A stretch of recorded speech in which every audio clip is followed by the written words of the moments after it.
கலாசார அலுவல்கள் திணைக்களத்தின் ஆலோசனை வழிகாட்டலில் சிவத்தொண்டர் திருக்கூட்டம் மாவடிவம்பு பத்திரகாளியம்மன் ஆலயத்தின் ஏற்பாட்டில் காளிகா அறநெறி பாடசாலையுடன் இணைந்து நடாத்திய திருமூலர் குருபூசையும் கலாசார போட்டிகளும் சிவசின்னங்கள் அனுபவிக்கும் நிகழ்வும் இன்று ஞாயிற்றுக்கிழமை 23 சித்தாண்டி மாவடிவம்பு பத்திரகாளியம்மன் ஆலயத்தில் இடம்பெற்றது. ஆரம்ப நிகழ்வாக திருமூலர் திருவுருவப் படம் தாங்கிய ஆன்மீக எழுச்சி ஊர்வலம் மாவடிவம்பு ஞானலிங்கேஸ்வரர் ஆலயத்திலிருந்து ஆரம்பமாகி பத்திரகாளியம்மன் ஆலயத்தை வந்தடைந்தது. அதனைத் தொடர்ந்து திருமூலர் குருபூசை இடம்பெற்றது. பின்னர் திருத்தொண்டர் திருக்கூட்டத்தின் தலைவர் கே. கமல்ராஜ் தலைமையில் நடைபெற்ற அரங்க நிகழ்வில் தாதிய உத்தியோகத்தார் திருமதி சிரோன்மணி திருச்செல்வம் பிரதம அதிதியாக கலந்து கொண்டார். இதன்போது மாணவர்களின் நடனம், பேச்சு, கவிதை போன்ற நிகழ்வுகள் அரங்கேற்றப்பட்டமை குறிப்பிடத்தக்கது. அத்தோடு போட்டிகளில் பங்கு பெற்றி வெற்றியீட்டிய மாணவர்கள் மற்றும் அறநெறி பாடசாலைக்கு ஒழுங்காக வருகை தந்த மாணவர்களுக்கு சான்றிதழ்களும் அதிதிகளால் வழங்கி வைக்கப்பட்டன. இந்நிகழ்வில் திருத்தொண்டர் திருக்கூட்டத்தின் உறுப்பினர்கள், அறநெறி பாடசாலை ஆசிரியர்கள் மற்றும் மாணவர்கள் என பலர் கலந்து கொண்டனர்.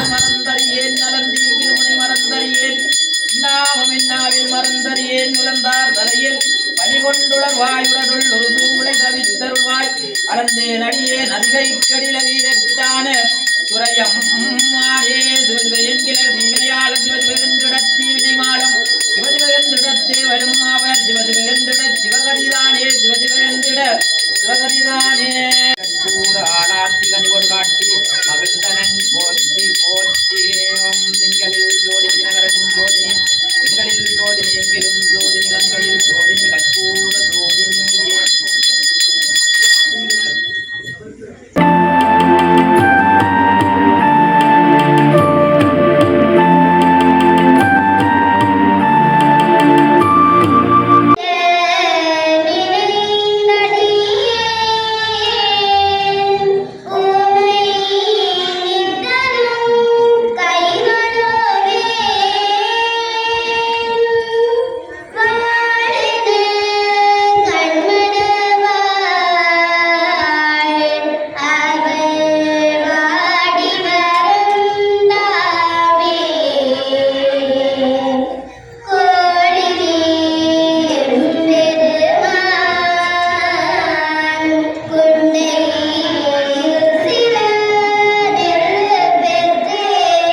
சைவ சமயத்திற்கு உரிய சில அடிப்படை பழக்க வழக்கங்கள் இருக்கு.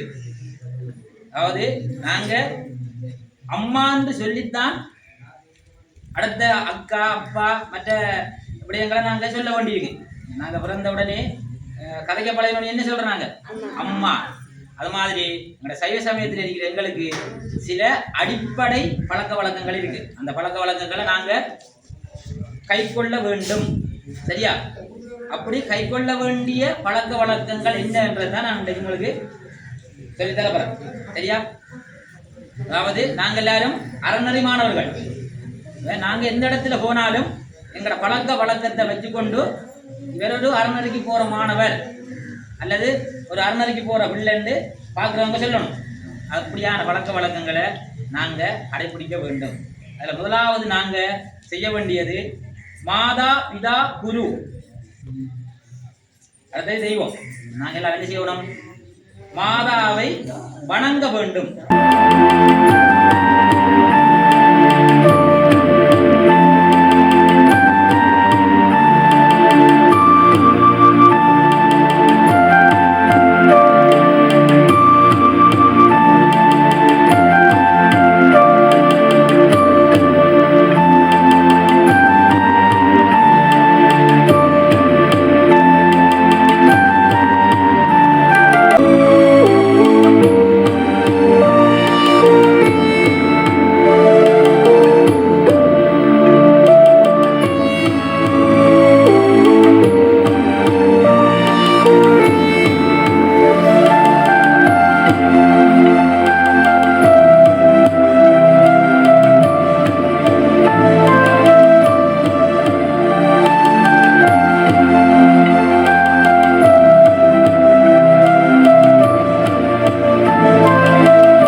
ஆன்மீக சொற்பொழிவுகளை நடத்தி கொண்டிருந்தார்கள். மிகவும் அருமையானதாக இருந்தது. அத்துடன் கமல்ராஜ் ஐயா அவர்களின் சிவகோட்டத்தின் சிவப்பணியை நாங்கள் போற்ற வேண்டும். ஒவ்வொரு ஞாயிற்றுக்கிழமையும் சூரியன் உதிக்கிறதோ இல்லையோ, ஆனால் அவர்கள் இந்த அறநெறி பாடசாலைக்கு செய்யும் சேவையும் அத்துடன் இந்த ஒவ்வொரு ஆலயங்களுக்கும் சென்று வழிபடுதலும் அவங்களோட ஆன்மீக தொண்டுகளையும் நினைத்து நாங்கள் பாராட்ட வேணும். எல்லாரும் இப்படியான செயல்பாடு எல்லாருக்கும் வராது.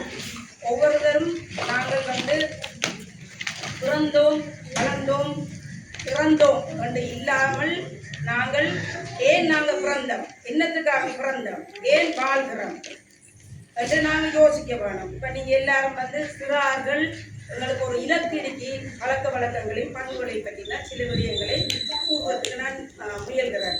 அந்த ரீதியில் நாங்கள் தமிழ் சமயம் இரண்டும் எங்களுடைய இரண்டு கண்கள்.